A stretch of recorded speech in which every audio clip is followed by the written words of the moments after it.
My name is Edwin May. I'm a physicist. I was awarded a PhD in 1968 in experimental low-energy nuclear physics. And at that time, I had never heard of extrasensory perception. I had a postdoctoral assignment at the University of California in Davis, and I ran into an individual who said, "Why don't you come to this meeting? We're talking about something called extrasensory perception." I said, "What's that?" He said, "Come to the meeting and find out."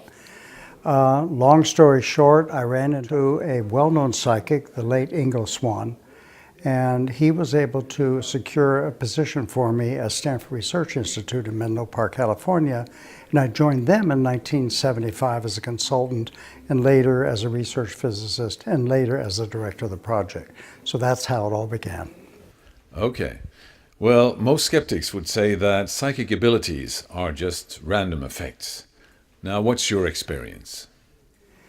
The question is whether or not ESP is real. That's a question that has been bothering those of us in the research field for a very long period of time.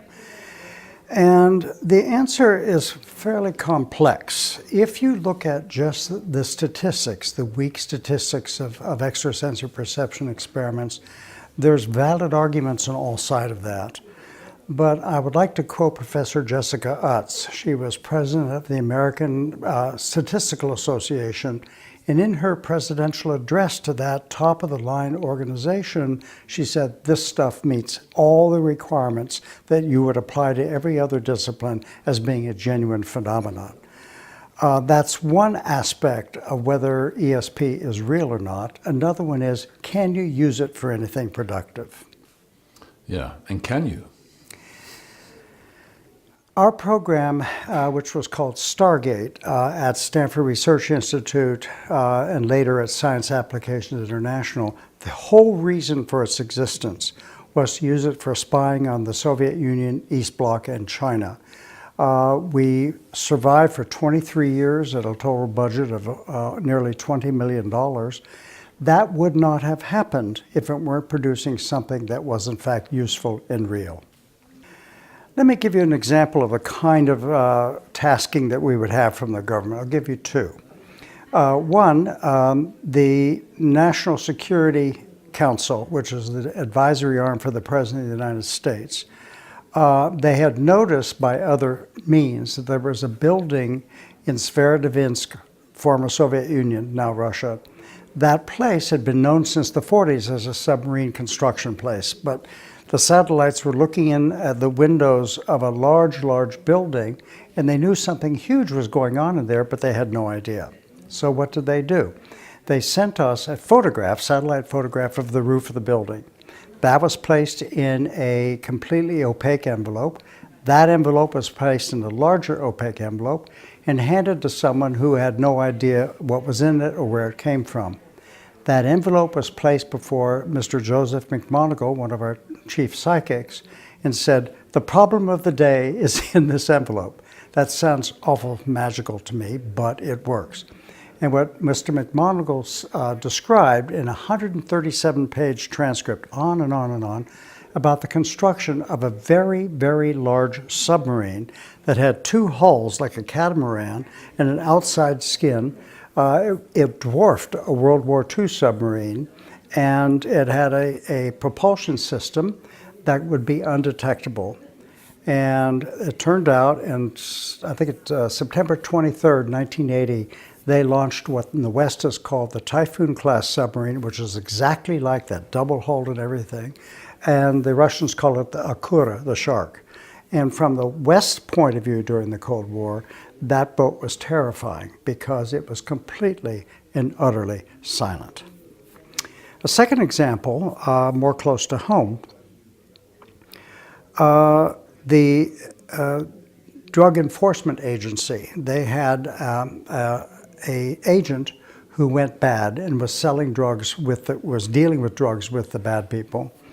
And he got found out and fled. And the whole nation, there was a nationwide manhunt for this fellow, knowing that he was liked to sailboats and so on. So all the attention was along the coast because he must be there, he's a sailor. And one of our people that we work with is a woman named Angela Ford, who had a 37-year career as a defense analyst and really excellent at that job. And a minor portion of that was spent as a remote viewer. She basically stuck a pin in a map, metaphorically at least, and said, oh, he's in Wyoming, south of Yellowstone National Park and an Indian graveyard and so on. Based on that information, they went and captured him. But how accurate in detail is it? Could you always rely on the perceived information? One of the problems when you have a human-based observation, whether it's traditional spying in like in World War II, or our version of it using psychics, humans are notoriously bad at that job because they woke up on the wrong side of the bed, or they had some problem with their spouses and fighting or what have you, or just poor observations. You're counting tanks through field glasses and you miscount by a large sum. The good news is that our version of that using psychics is as good as traditional gathering of information by World War II like spies. It's equally as bad. And the issue is you should never use that kind of intelligence as a sole source of information to do anything. Where our value came was as tip-offs for other more traditional means of gathering intelligence, and that was immensely productive. So how many psychics did you have in your staff at that time? Our program did not have very many at all. We had, in terms of the number of psychics working, a total of about 25, but never all at once. There'd be 3 or 4, some would leave, some would come on board. And that's to be contrasted with what the Soviet Union was doing in that era. They had 120, nearly 10 times as many people full-time. It wasn't clear that helped them any, but ours were professional. They are almost, in fact, none of them would meet a stereotypic what you think a psychic should be like. Did you use to cross-check or compare information from the different psychics? One idea that most people are interested in is, wouldn't you have more than one psychic on a particular task? Well, that doesn't work very well. Let me give you an example. Suppose you have a perfectly dark room, in fact, a well-lit room, and you have 3 people standing outside. And you say, okay, go into this room, look around, gather anything you can about this room, leave, put in the second person, third person, and compare notes. Turns out that is not a very reliable way to find out that there's a kangaroo in the corner. The thing you're really interested in, everybody will miss. And it's just like the other form of human observation. Remote viewing is not necessarily enhanced by having more people with the same kinds of problems. So we rarely used, in fact, I think in the operational work spying, we never used multiple people. Does everyone, to some degree, have the ability to develop a talent for ESP? When researchers are dealing with any human talent, I don't care what that talent is, playing a violin, running 100 meters, swimming, whatever, there's a wide variation of skill that you find in the population at large. For example, in my case, I could not compete in the Olympics for high jumping. I can jump 30 centimeters in the air, not 2 meters. And all the training in the world will not allow me to do that. So in any kind of skill, there's kind of a natural ability for that skill. And remote viewing and ESP is not separate from that. So our estimate at this stage is that roughly 1% of selected populations have a skill level that's good enough to meet laboratory standards. Now, it's been pointed out to me that because we had selected populations, we don't have an idea in the broad population, just grabbing people off the street. But I think it's not a bad approximation. So not everybody has some minor skill, for sure. Like I can play the noise on a violin that would clear out a room in no time, but I will never become a Jascha Heifetz or some of the most famous violinists around. And so why would you not expect the same thing with psychic functioning? But have you been able to detect any differences in the brain of people who have these abilities? We have not been able to detect, with this variation, we've not been able to detect variations in the brain, not for lack of looking at it. The neuroscience work we are about to engage in will not look at people while they are being psychic, and there's a special reason why we won't do that. But we have an idea about brain structure, brain anatomy that would favor somebody being psychic or not. And so we have a handful of psychics we have calibrated and a handful of other people we have calibrated that can't be psychic under laboratory conditions. And we'll say, okay, to the neuroscientists, why don't you develop a hypothesis based on the two different structures, and then we'll use people you won't know whether they're good, bad, or indifferent and see whether it works. If it works, it'll be a major breakthrough. Have you been able to detect the information carrier or any kind of carrier wave on which this information is transmitted? One of the big problems facing scientists today is, what is the mechanism? How does the information get from point A to point B, especially if point A is in somebody's future? That's something in our model we call the physics domain. It's strictly a physics problem. How the information would get from India being generated tomorrow, how does it get from there then to here now? That is a big and a very challenging question. The short answer to that is we're not sure, but we have some physics speculations that frankly are at this stage untestable, but at least they don't violate the rules of physics. And so the real answer to the question, where does the information reside and how does it get here, is really fundamentally unknown at this stage, but it does get there. Once we solve the problem of how the information gets, say, from the future to the present or from here now across a room, once we solve that problem, I think it may inform physics about other aspects of time which has so far been not well understood. There is an interesting question that's been posing science fiction writers forever, and that is, if you can see the future, are you condemned to experience that future you've just seen? And that's science fiction people love that because the answer in science fiction world is no. But we've conducted experiments to test that very idea. And the good news is, if you have a psychic dream that you're going to get hit by a truck on the way to work tomorrow, stay in bed. You can avoid that future. And that is through many, many years of research looking at that very question.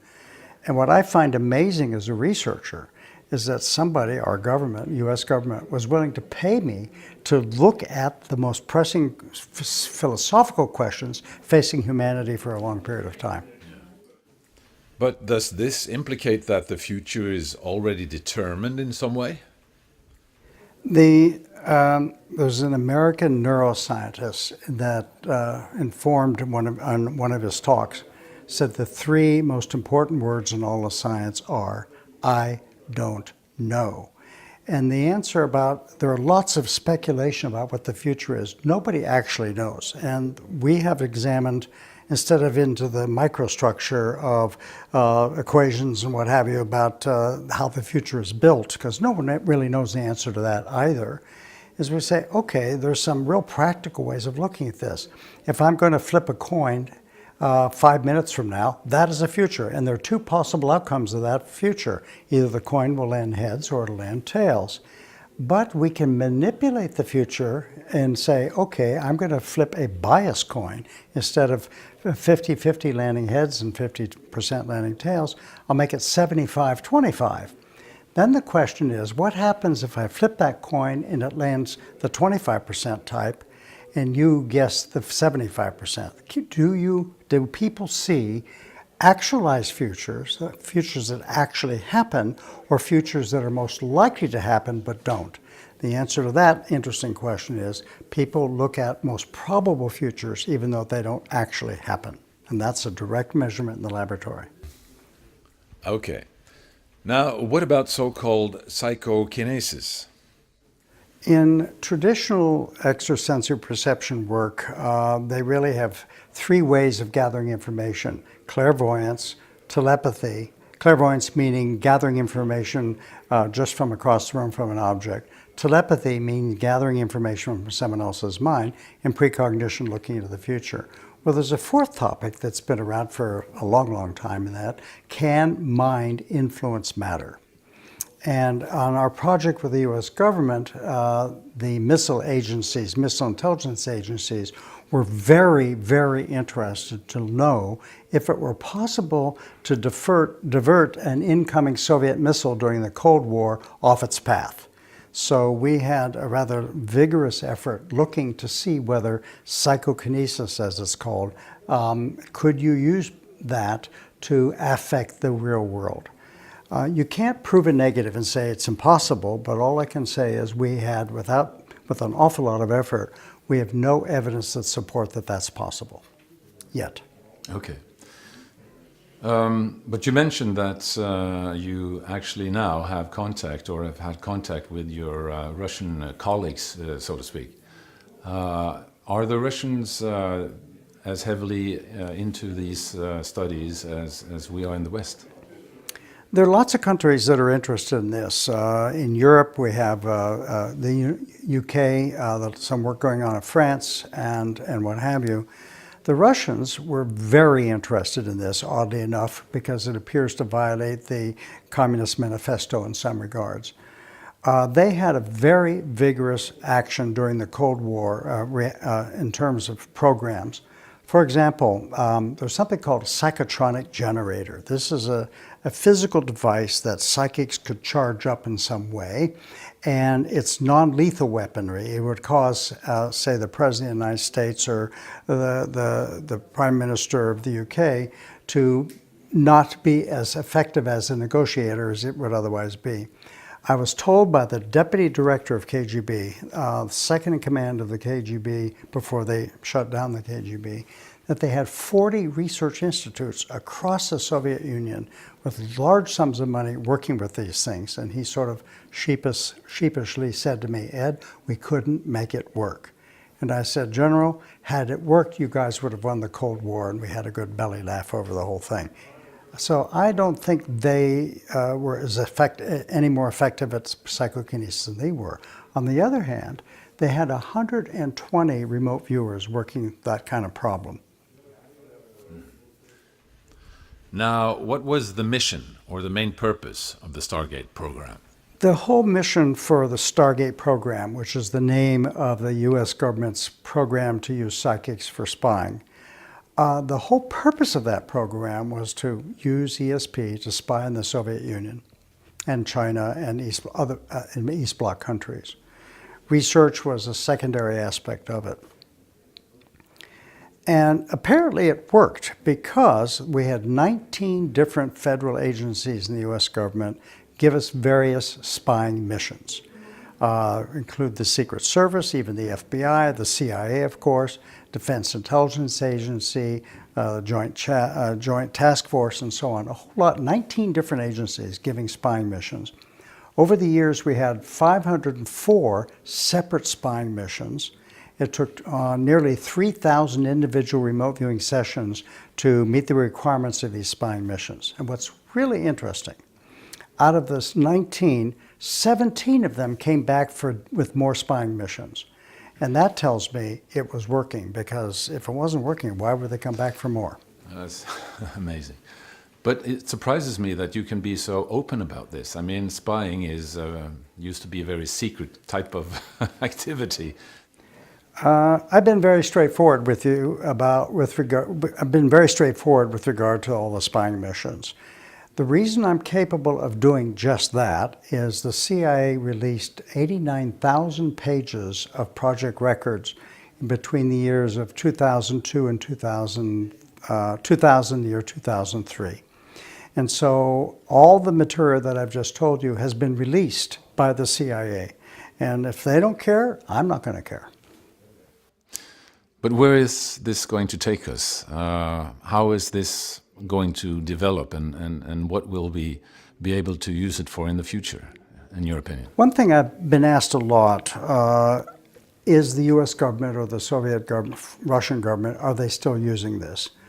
I hope so, because it would be very useful in this age of terrorism.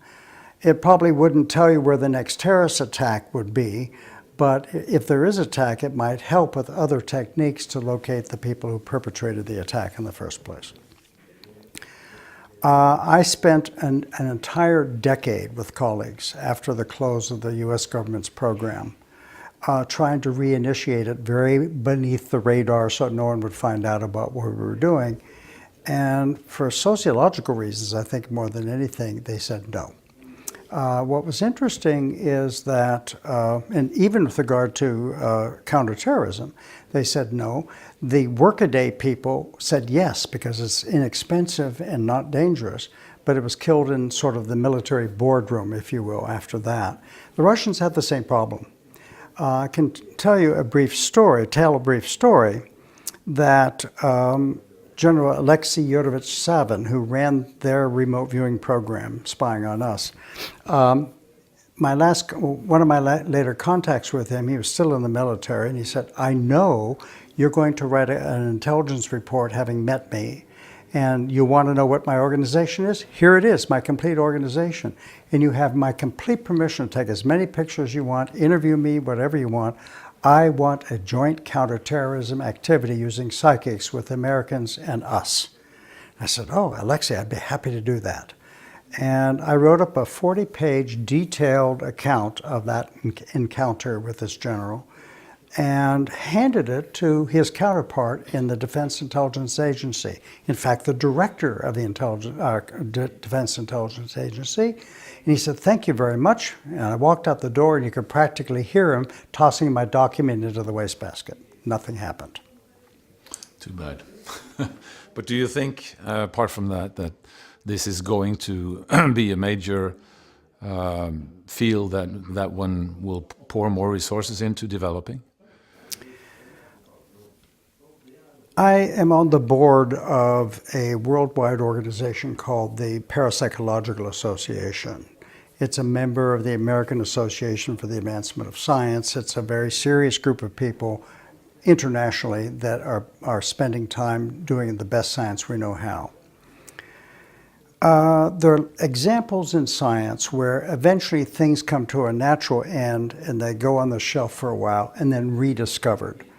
My bet is that is what's going to happen here, because it's a real phenomenon. As time goes on, people get more excited about it and learn about it.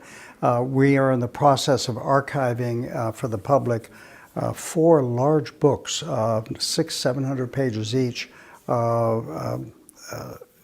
U.S. letter size, 8.5 by 11 inches tall, double columns, an immense amount of work, 1.4 million words describing what we did for all those 23 years. That will go on library shelves for archival purposes. And sometime in the future, I'm very confident, someone's going to say, oh, what's this? Oh my goodness, this will teach us about physics and time, and pick it up again. At least I hope so. Have you ever experienced any psychic abilities yourself? Not that I'm aware of. In other words, one model that we have, I think Jon mentioned it, called decision augmentation. I'm very, very successful as an experimenter, and it sounds like bragging, but it's true. I'm very, very successful in life. And my bet is that anybody who has a long series of success for a long period of life are making slightly wiser decisions. I can tell you a little story about that. In the 70s in New York City, it was common to have team building exercises by business because they want to know who should be in the management chain and who should be the next CEO and so on. And a guy named Douglas Dean decided to cooperate with some of these people and put into a weekend long of other exams an ESP test. But he wouldn't tell anybody it was an ESP test, and you wouldn't know it by the way he designed it. When it was all over, he would tell people, oh, by the way, it was an ESP test, and do you believe in ESP? What came out of that is just absolutely brilliant. That the salaries of the executives correlated with their scores on the ESP test. The more salary they got, the more ESP they had. But they didn't believe in ESP at all. So I think it's a genuine phenomenon. And if you're making decisions, whether business or military or any other kind of decision, why would you ignore that part of the decision of the information game? And the answer is you don't. I mean, we have this word gut feeling. Yeah, that's good. Borderline and intuition. Who the hell knows what that is? So it's interesting stuff. Yeah, it is. This was Absolutely great. Thank you so much. My pleasure.